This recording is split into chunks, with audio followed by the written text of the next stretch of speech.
Hi, good morning. My name is Annie Sue. I'm a licensed psychologist in the state of Texas. Today, I'll be covering obsessive-compulsive disorder in children and adolescents. And while it covers the whole age span from 5 into adulthood, I'm focusing mostly on children and adolescents. And for the sake of simplicity, I'm going to simplify obsessive-compulsive disorders to OCD only. So a little bit about me is that I majored in neuroscience and psychology at the University of Pittsburgh and decided to pursue a doctorate of professional psychology at George Washington University, focusing on child and adolescents, doing therapies and doing testing. The clientele that I usually see is autism spectrum disorders or any neurodevelopmental disorder that happens from 2 to 18, anxiety disorders, depression, learning disorders, ADHD, adjustment issues, parent-child conflict. So that's a little bit about me. Right now, I have my own private practice called Mustard Seed Psychology, and the folks at Herald Counseling reached out and asked me to do a little talk about OCD in the youth. So that's what our focus is going to be on today. So what is OCD? OCD is classified under an anxiety disorder that can affect children and teenagers. And it is the presence of obsessions and or compulsions, which we'll discuss more about in the next slide. Often compulsions are not always connected to obsessions in realistic ways, meaning that while we have obsessive thoughts and behaviors that tie into combating those thoughts, they may not make sense in how they're related. And we'll discuss more of that. OCD is also a neurobehavioral disorder. And if we break that down, it means that part of the problem is due to the physical makeup of the brain. There is something glitchy about the brain, and it is not something that we control or like we made it happen. It's just the brain glitch in part of development. And another part of the problem is due to the person's behavioral responses. What we do reinforces certain behaviors and certain thought patterns that make the cycle go from obsessions to compulsions and back. So this slide here, that's picture that talks about looking back at this slide, an obsession kind of contributes to our feelings of anxiety or feeling unease, and it leads us to do a behavior, which is the compulsion. And once we do that behavior, it leads to feeling, okay, I'm feeling much better about the obsession. But then over time, the thought still comes back up. So it becomes this cycle of obsessions, anxiety, compulsions, really some thoughts, some worries about the thoughts, some behaviors to kind of work with the anxiety that was created from our thoughts. And then it feels okay, but then it just cycles around and around. So the glitch in the OCD makes a person more prone to dismiss the warning signs, even if those warning signs are false alarms. Next slide is kind of discussing more about what obsessions are. And obsessions are repetitive and persistent thoughts, images, or urges. These are things that happen in our head. They're recurrent, meaning they recur all the time, and repetitive, and they are intrusive, meaning that they pop up when we don't want them to, and they create a lot of distress and makes a lot of uncomfortable feelings in our head and uncomfortable thoughts. And it sends a signal in our brain that something isn't right or that something bad may happen. And that's kind of what creates this anxiety in our head. They try to ignore or suppress these thoughts by avoiding the triggers or using the thought suppressions by like, I'm not going to think about that. I'm not going to think about that thought. I'm not going to think about the worry. But in doing so, it actually makes the obsessions bigger. And anytime you try to stop a thought, you're thinking about the thought. So it doesn't really work. Or they try to neutralize them by doing something else or thinking something else. So doing a compulsion, doing something that doesn't make sense, but like, oh, I'll feel better if I wash my hands, if it's a contamination obsession. Like, I'm afraid that like the germs, I'm going to get sick from the germs, or the germs are going to give me a disease. So I'm going to wash my hands like several times and I'll feel better about that. And so that is the obsession of getting sick, leading to a compulsion of like washing our hands. So obsession, the thoughts differ from developmental stages, and we see more sexual and religious obsessions in adolescents than in children, and higher rates of harm obsessions. Children might have an obsessive fear or thought that their parents might be in a car accident. So to deal with that fear, they might tap their fingers on the table 5 times. Even if they know that it does not make sense, they feel that their behaviors will keep their parents from getting into a car accident. And this is sometimes called magical thinking, that it's not really related, but something that they did made the event not occur, but it was so magical that it works. So it keeps the cycle going. Compulsions. And compulsions are the behavior or an act that's typically performed in response to the obsession. And these are like thoughts of contamination leading to washing rituals, or something is incorrect leading to repeating rituals until it feels just right. These can be mental things, that like counting things, or like repeating someone's name over and over again, or repeating statements or words over and over again, silently in our heads. Sometimes it can be seen as prayers over and over again, to combat the obsession or the worry thought that we have that is excessive and intrusive. And the purpose of these behaviors is done to relieve, to kind of undo, or to neutralize the anxiety that's created by the worries, by restoring a sense of safety. And that's why these are sometimes called neutralizing or safety behaviors. And the aim is to reduce the distress triggered by obsessions, or to prevent a feared event. So compulsions are not always connected in a realistic way to the feared event, which is like our example of the car accident and having to tap on the wall, or checking the locks 5 times before we leave in case like someone's going to break in. It's not, it can be connected, but it's not always connected. Compulsions are not done for pleasure, although some individuals experience relief from anxiety distress. So, and also the act of avoiding something is also a neutralizing or a safe behavior, because by avoiding something, we're not actually dealing with that feared event. So we're not actually doing that behavior, but in fact, it is a behavior that we're engaging in. So these behaviors or these compulsions may seem out of control for someone who has OCD, but they are in fact very intentional in when they do it. So like, I can't control it, I just have to wash my hands. It's not an impulse issue where like, I just have to do it because my body is telling me to do it, but it's more like I feel like I have to do it, so I do it, and therefore it feels like it's out of control. These are intentional, they're voluntary, and in some ways they feel like they're out of control, even though when they are actually able and intentionally doing it. Compulsions may seem out of control to someone who has OCD, but they are in fact intentional, and they're able to control it and voluntarily engage in these acts, even though it feels like I can't help it.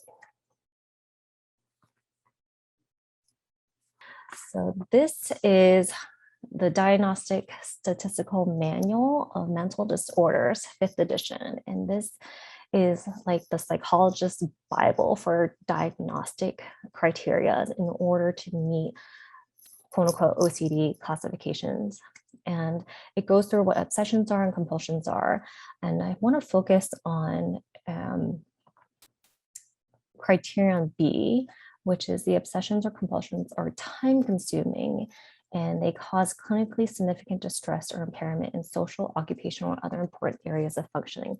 This is basically the qualifier that separates normal thoughts, everyday worries, everyday behaviors, or extreme or excessive behaviors from something that is clinical.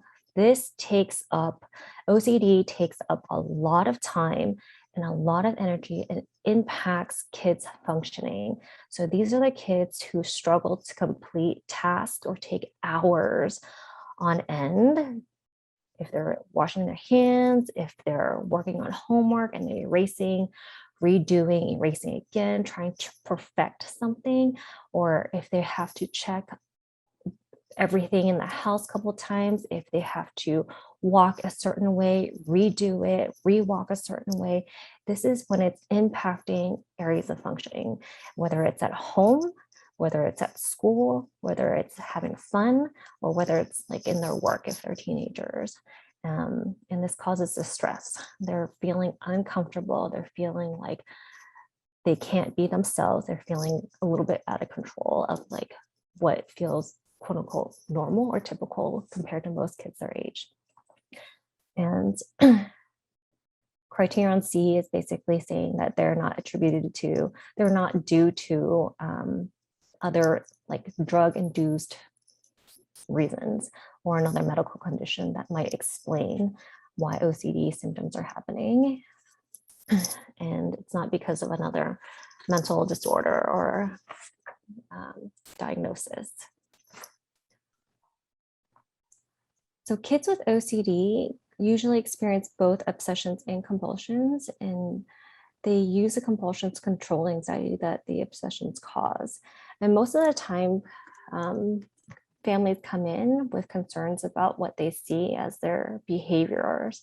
And some examples of like, oh, my kid's always brushing and cleaning themselves for others, or they're always ordering and making things very even, or they're repeating certain things, touching or tapping, checking, reassurance seeking, meaning like they have to ask me the same thing multiple times and it's the same question and they know the answer, but they keep asking me. So that's a little bit more of a checking and reassurance seeking. This is kind of focusing on religious, moral, and ethical issues. And they're excessively praying or excessively gathering information, looking up information on the internet, in the Bible, looking at encyclopedias, getting a lot of information for reassurance. And the fears behind it is kind of like fear of damnation or God's wrath. There's another one of hoarding. Sometimes parents come and say like, my kid is having a hard time throwing away a lot of things, and we're finding like scraps that they intentionally put under the bed. They won't throw out gum wrappers because they might make a mistake of throwing something out that they might want for later, or their fear of letting go of their belongings. And the behaviors related to that are just avoiding decisions that come with sorting or throwing things out or hoarding things or just gathering everything that might be of possible significance down the line. Next thing we're going to go through is what causes OCD. No one knows for sure what causes OCD, but a lot of the neuroimaging studies for people with OCD indicate that the information processing area, the area in the brain where we just take in information and use it for something, our area for taking sensory information like light, sounds, taste, smell, touch, our emotional centers, all tend to overfunction in individuals with OCD. They're like working a lot, and it may be quicker, it might be speeded, it might be going at a faster pace, but they're overworked in individuals with OCD. And there's also serotonin imbalance. Serotonin is a neurotransmitter. It's a brain chemical and it's in the brain. It's not even, meaning that there's an imbalance and it's not enough. And we'll kind of touch on that as we go into treatments for OCD. So who can get OCD? Children as young as 5 years old can develop OCD. However, children may not realize their thoughts or fears are unrealistic or exaggerated. They hide their rituals until it becomes too much. they can hide it by saying like, oh, don't step on the crack because it breaks your mother's back. And they can hide it under like I was just doing it for fun, or they do it in their house and not in front of other peers where it can be stigmatized. They can suppress their compulsions by like, I can just wash my hands in the bathroom for a little bit, and then when I get home, I can do more of it. Or they act them out when they get home versus in the school. So in the US, the average age where OCD is diagnosed is around 19 and a half years old, but 25% of the cases start by the age of 14. Boys have an earlier age of diagnostic onset than females, and then 25% of males have onset before 10 years old. So there's cultural factors also involved in that OCD occurs across the world. And the symptom presentation exists, and it varies by different regions of the world, and cultural factors may shape the content of the obsessions and compulsions, which means that, how normal is it for Chinese cultures to do a lot of cleaning, and where does it cross into OCD? How much are we emphasizing perfectionism and symmetry and orderliness and tightness? And where does it cross over into that clinical range of like, are we thinking about it over and over again to the point where it is consuming and it's taking a toll on our family dynamics, or is it taking a toll on getting other areas of like having other areas impacted? Is it affecting our work? Is it affecting home? Is it affecting our school performance? Is it affecting our family relationships? That plays into effect too. There are some risk factors, meaning like, what kind of makes someone more prone to having OCD, and some temperaments, meaning like they might be a person that keeps a lot of emotions inside. They might be more reactive in terms of their emotional presentation. They might be more behavioral inhibition, meaning like they might be more energetic and physical with their body. There's environmental factors too. Anytime there's any abuse in childhood, it puts kids at significant risk for any mental health disorder, including OCD. So stressful, traumatic situations definitely put kids more at risk for having OCD come out. There's genetic factors too. The rate of OCD among first-degree relatives of adults with OCD is approximately 2 times among first-degree relatives of those without the disorder. Meaning that if you have a family member who presents with a lot of OCD symptoms and assumed distress, you're more likely to have that risk factor. Doesn't mean you're going to present with it or have OCD, but you're going to be at a higher risk for having OCD. Among first-degree relatives with individuals with OCD in childhood or adolescence, the rate is increased by 10. So if you have a parent or a relative or an aunt and uncle who has OCD in 18 years or younger, you're at an increased likelihood to have OCD. Suicidal thoughts occur at some point in about 50% of individuals with OCD, and suicidal attempts are reported in up to 25% of individuals OCD, with increased risk for those with comorbid depression. This is basically saying that those with OCD have thought about harming themselves or taking their lives, and those who have both OCD and depression are at a more increased risk. And this is something that I want parents and children and adolescents to kind of take seriously, because this is how much it is impacting their life, that they feel that there's no way out of these symptoms besides taking their life. And that's where we want to drive home the fact that, like, if we are noticing symptoms, let's kind of watch out for those and seek help. So now that we talked about what is OCD, let's talk about what is not OCD.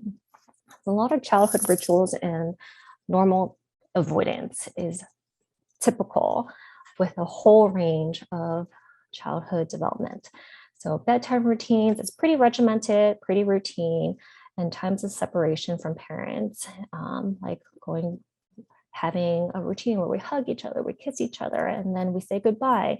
And that is routine. That is also pretty normal for kids when they separate from their parents. Most of these rituals disappear by 8 years old.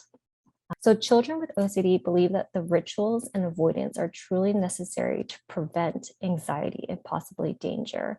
So if the separation routine goes on beyond like the normal 5 minutes or 5 to 10 minutes of saying goodbye and kissing, and he or she has to repeat a certain series of words and has to do a sequence of events, has to touch certain things, has to tap their fingers, lock the door a couple times, and before they can separate from their parent, that's kind of going over into like the distressed area where it seems a little bit excessive, more than what is the wide range of normal for kids who are separating. And kids may not be able to state their obsessive thought or their worry. But if that behavior is there and it's kind of related to separation, it's usually most likely fear that, the parents might not come back, or the fear that the parent might something negative might happen to the parent. And that behavior disrupts life, meaning that they're doing this series of routines or rituals that is delaying mom getting to work on time, or the teachers requiring additional support, or starting or going to class and learning something in school. So many superstitions, religious rituals, and prayer also fall in the wide range of normal, as long as they don't exceed the cultural or religious norms or appear inappropriate to others of the same cultural region. Usually like a question to kind of gauge whether I'm falling within the normal range is if we ask, members of the same small group or church, like, is this a lot? Is this too much? And or is it impacting my ability to function outside of, my spiritual life? Things like praying is good, but praying and going to the confessional, praying multiple times over hours, and kind of using up others' resources, seeking out the priest or the pastor for hours on end, might be excessive and kind of touch into the range of OCD symptoms. Similarly for kids, if it's like I have to pray after everything I did because I'm wondering if I made a mistake, that's also kind of in the area of like, let's monitor that and making sure that it's not impacting other areas of functioning. Like, are we is the child praying to the extent or reading the Bible over and over again because they want to make sure that they have, that they didn't misread or misunderstand or like miss something that would seem wrong? That would be an area of like an obsessive thought, and the compulsion is over reading, over praying, or or undoing the mistakes that they made. What else is not OCD? Addictions and addictive behaviors. And this gets more into adolescence, where they're trying out different drugs or substances, and substances have a positive reinforcement cycle, meaning that it feels good to do these behaviors and I want to do it. And also the drugs are also making me do it because it feels nice, versus OCD is a negative reinforcement cycle where the behaviors, like I don't like the feeling that I'm doing and I have to do this to kind of relieve that bad feeling. So one has an increase in pleasure, which may seem counterintuitive because like, oh, the drugs are making me do it. But at some point it felt good and then it becomes habit. So with OCD, it's like I feel like I don't like the feeling, and I have to do these things to kind of relieve that negative feeling that I have. Nervous habits, like kind of fidgeting our fingers, tapping our feet, pacing, snail biting. They seem automatic and difficult to stop, but they're impulse control problems where it's not voluntary, kind of what we touched on earlier, but more of like involuntary, like they're like the Energizer Bunny, where they just kind of go, and I can stop it if I can actively control it, but it's more of an impulse related concern. And the behaviors are not meaningful like compulsions are in OCD, and they're not purposeful acts intended to relieve anxiety associated with specific thoughts or feelings. They just happen. Like when I'm nervous, I'm skin picking, or like I'm tapping my fingers, but is that intended to undo something, or is that just a behavior that's just going because I'm feeling nervous and my energy is high? It's most likely a nervous habit. So what else is not OCD? Depression and suicidal thoughts. Seriously depressed people generally accept and believe all negative thoughts and may not react to such thoughts with alarm, like, oh, I'm sad, I'm depressed, I'm feeling worthless. But it does not really create a negative feeling or anxiety where they have to undo it, or relieve it. While people with OCD have thoughts about harming themselves, but these thoughts make them feel very uncomfortable and very unsafe, and it fills with dread. Like, I feel like I'm going to hurt myself. I'm really scared about that. And I have to kind of put away all the knives, put away all the, I can't eat with a fork. I must eat with a spoon because I'm afraid I'm going to hurt myself, even with a fork. So even when, regardless of whether it's OCD or depression, anytime there's any suicidal thoughts, seek help right away. And that's my plug for supporting mental emotional health for children and teens. What else is not OCD that we don't have time to cover are kind of specific fears called phobias, specific intense fears, panic disorder, which is kind of like worrying that I'm going to have a anxiety attack. Overall generalized worried, feeling like worried all the time. Obsessive-compulsive personality disorder. This is a little different than OCD itself. This is personality disorder, meaning a pattern and a way of relating that is usually diagnosed 18 and above in adults. Tics and Tourette syndrome, eating disorders, cutting and mutilation are not OCD. It'll be important to differentiate that. So now that we know what is not OCD and what might be OCD, what do we do now? The first thing I usually recommend is talk to your pediatrician to rule out medical issues.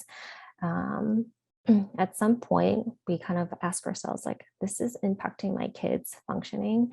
Seems out of ordinary. This seems unusual for my kid.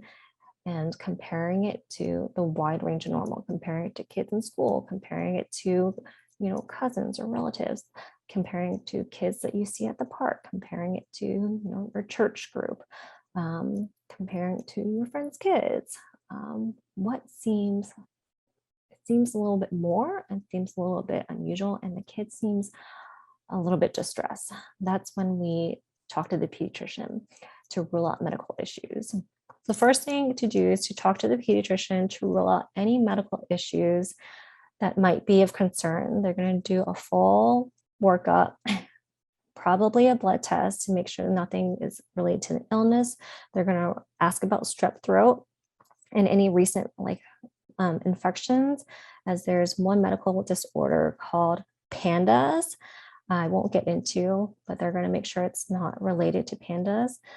And then they'll probably send you to referrals if it's not anything medically related. They'll probably send you a therapist to train in ERP, called exposure and response prevention, or a child and adolescent psychiatrist. So next thing you want to do is also contact insurance for their in-network providers, set up an appointment, and in the meantime, collect data, write down information about what you're seeing, what you're noticing, how frequent, and just collect a lot of information. And that will help the therapist or the psychiatrist kind of work with a treatment plan for your child. So the treatment outcome recommended, this is usually the first line of treatment, as 70% will benefit from ERP and or medication for their OCD. So ERP is exposure and response prevention. It is a form of a type of therapy called cognitive behavioral therapy. And it's the most effective treatment for OCD in kids. Kids learn to face their fears by exposure, gradually showing them what they're most afraid of without giving into their compulsions, without letting them do their behaviors that undo or stop or relieve the anxiety that's related to the exposure. So what that usually happens is very stepwise, very gradual. And the reason why this works so well is because a lot of the times kids with OCD avoid their obsessions, avoid their fears. And by avoiding it, it only prevents them from facing the fact that, if we actually face our fears, the likelihood that that fear is happening is very slim. And the likelihood that that fear is the worst case scenario that you thought it was going to be is not as bad as you think it's going to be. And also psychiatric medication may be considered if symptoms are very severe and are not helped by exposure and response therapy or exposure and response prevention therapy alone. So an antidepressant that's usually prescribed is called a serotonin reuptake inhibitor. This was the neurotransmitter that is the imbalance that we talked about as a factor for people who have OCD. And it's been found to be helpful in reducing OCD symptoms, making exposure and response prevention therapies easier to do and a little bit more effective. So I gathered a lot of information from these sites. And if you guys have questions, you guys can ask me or email me here at my private practice email. Thank you for coming to my presentation.